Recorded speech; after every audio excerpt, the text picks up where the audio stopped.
ಧಾರವಾಡದಲ್ಲಿ ಯುವಕರು ದಂಗೆ ಎದ್ದಿದ್ದಾರೆ. ಧಾರವಾಡದಲ್ಲಿ ಯುವಕರು ದಂಗೆ ಎದ್ದಿ ಬೀದಿಗೆ ಬಂದಿದ್ದಾರೆ, ರಸ್ತೆಗೆ ಬಂದಿದ್ದಾರೆ. ಯಾವ ಸರ್ಕಾರಿ ಹುದ್ದೆಗಳು 2,85,000 ಸರ್ಕಾರಿ ಹುದ್ದೆಗಳನ್ನ ಖಾಲಿ ಇಟ್ಕೊಂಡು ಇವತ್ತು ಈ ರಾಜ್ಯ ಸರ್ಕಾರ ಯುವಕರ ಬದುಕಿನ ಜೊತೆ ಚೆಲ್ಲಾಟ ಆಡ್ತಾ ಇದ್ದಾರೆ.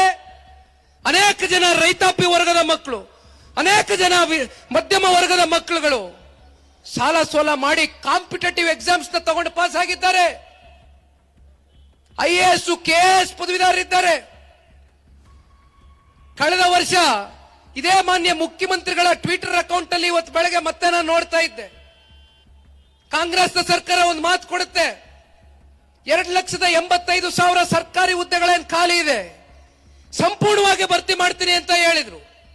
ಆದ್ರೆ ಇಲ್ಲಿವರೆಗೂ ಕೂಡ ಒಂದು ಕೂಡ ಹುದ್ದೆಯನ್ನ ಇವತ್ತು ಯುವಕರಿಗೆ ನೀಡ್ಲಿಕ್ಕಾಗಿಲ್ಲ. ಸರ್ಕಾರಿ ಹುದ್ದೆಗಳನ್ನ ಖಾಲಿ ಇಟ್ಕೊಂಡು ಕೂತವ್ರೆ. ಒಂದು ಈ ರಾಜ್ಯ ಸರ್ಕಾರ ಅರ್ಥ ಮಾಡ್ಕೊಳ್ಬೇಕಾಗ್ತದೆ, ಯುವಕರು ದಂಗೆ ಎದ್ರೆ ನಮ್ಮ ಕರ್ನಾಟಕ ರಾಜ್ಯ ಅಲ್ಲ ಅಷ್ಟೇ ಅಲ್ಲ, ನಮ್ಮ ಭಾರತ ದೇಶದ ಸಂಪೂರ್ಣ ಚಿತ್ರಣವನ್ನ ಬದಲಾವಣೆ ಮಾಡತಕ್ಕಂತ ಒಂದು ಶಕ್ತಿ ಇವತ್ತು ಯುವ ಸಮುದಾಯಕ್ಕಿದೆ. ತುಂಬಾ ಪರೀಕ್ಷೆ ಮಾಡಬೇಡಿ ಯುವಕರನ್ನ. ನಾನು ಹೇಳಲಿಕ್ಕೆ ಇಚ್ಛೆ ಪಡೋದಿಲ್ಲ, ಅದು ಬಹಳ ಕೆಟ್ಟ ಉದಾಹರಣೆ ಆಗ್ತದೆ. ನೇಪಾಳದಲ್ಲಿ ಏನಾಯ್ತು? ನೇಪಾಳದಲ್ಲಿ ಏನಾಯ್ತು ಇಡೀ ದೇಶ ನೋಡಿದೆ. ನೇಪಾಳದಲ್ಲಿ ಚುನಾಯಿತಿ ಪ್ರತಿನಿಧಿಗಳ ಪರಿಸ್ಥಿತಿ ಏನಾಯ್ತು ಇಡೀ ದೇಶ ನೋಡಿದೆ. ದಯವಿಟ್ಟು ನಮ್ಮ ಯುವಕರ ಬಾಳಿನ ಜೊತೆ ಚೆಲ್ಲಾಟ ಆಡಬೇಡಿ. ಓದವ್ರೆ, ತಂದೆ ತಾಯಿಂದ್ರು ಕಷ್ಟಪಟ್ಟು ಸಾಲ ಸೂಲ ತಗೊಂಡು ಓದ್ಸವ್ರೆ.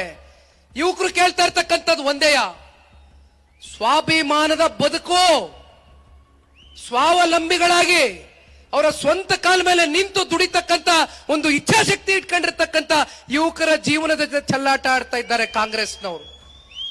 ದಯವಿಟ್ಟು ಇದೊಂದು ಎಚ್ಚರಿಕೆ ಆಗಿರಲಿ. ಇದು ನಿಖಿಲ್ ಕುಮಾರಸ್ವಾಮಿ ಕೊಡ್ತಾ ಇರ್ತಕ್ಕಂಥ ಎಚ್ಚರಿಕೆ ಅಲ್ಲ. ಇವತ್ತು ಧಾರವಾಡದಲ್ಲಿ ಬೀದಿಗೆ ಬಂದು ಇಳಿದು ಸಹಸ್ರಾರು ಸಂಖ್ಯೆಯಲ್ಲಿ ಇವತ್ತು ಯುವಕರು ಪ್ರತಿಭಟನೆಯನ್ನ ಮಾಡಿದ್ದಾರೆ. ಇದು ಕೇವಲ ಪ್ರಾರಂಭ. ದಯವಿಟ್ಟು ಇಡೀ ರಾಜ್ಯದಲ್ಲಿ ಯುವಕರನ್ನ ಈ ರೀತಿ ದಂಗೆ ಹೇಳ್ತಕ್ಕಂಥದಕ್ಕೆ ನೀವುಗಳು ಕಾರಣಕರ್ತರಾಗಬೇಡಿ. ಸರ್ಕಾರದಲ್ಲಿ ಕೂತಿರ್ತಕ್ಕಂಥವ್ರು ಇವತ್ತು ಸಾಕಷ್ಟು ಜನ ಸ್ಕಾಲರ್ಶಿಪ್ ಕಳೆದ 2 ವರ್ಷದಿಂದ ಸ್ಕಾಲರ್ಶಿಪ್ಗಳು ಬಂದಿಲ್ಲ. ವಿದ್ಯಾರ್ಥಿ ವೇತನ 40% ಇವತ್ತೇನು ವಿದ್ಯಾರ್ಥಿಗಳಿಗೆ ಬರಬೇಕು ಬಂದಿಲ್ಲ. ಅದರಲ್ಲಿ ವಿದ್ಯಾಸಿರಿ ಒಳಗೊಂಡಂತೆ ಅನೇಕ ಜನ ಇವತ್ತು ಪರಿಶಿಷ್ಟ ವರ್ಗದ ಮಕ್ಕಳುಗಳು ಅಲ್ಲೆಲ್ಲ PGಗಳಿಗೆ ಅಲ್ಲಿಗೆ ಇಲ್ಲಿಗೆ ಬಾಡಿಗೆಗಳು ಕಟ್ಕೊಂಡು ಓದ್ತಾ ಇರ್ತಾರೆ. ಸಂಪೂರ್ಣವಾಗಿ ಬೀದಿಗೆ ಬಂದವೆ ಮಕ್ಕಳು. ಸ್ಕಾಲರ್ಶಿಪ್ಗಳು ಕೊಡಕ್ಕೆ ಯೋಗ್ಯತೆ ಇಲ್ಲ. ಇವತ್ತು 2 ವರ್ಷ ಕಳೆದದೆ.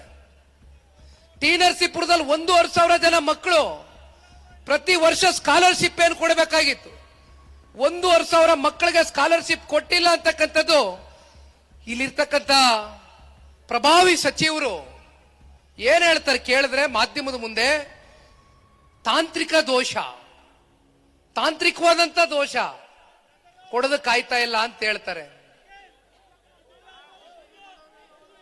ಸರಿನಾ ಇದು?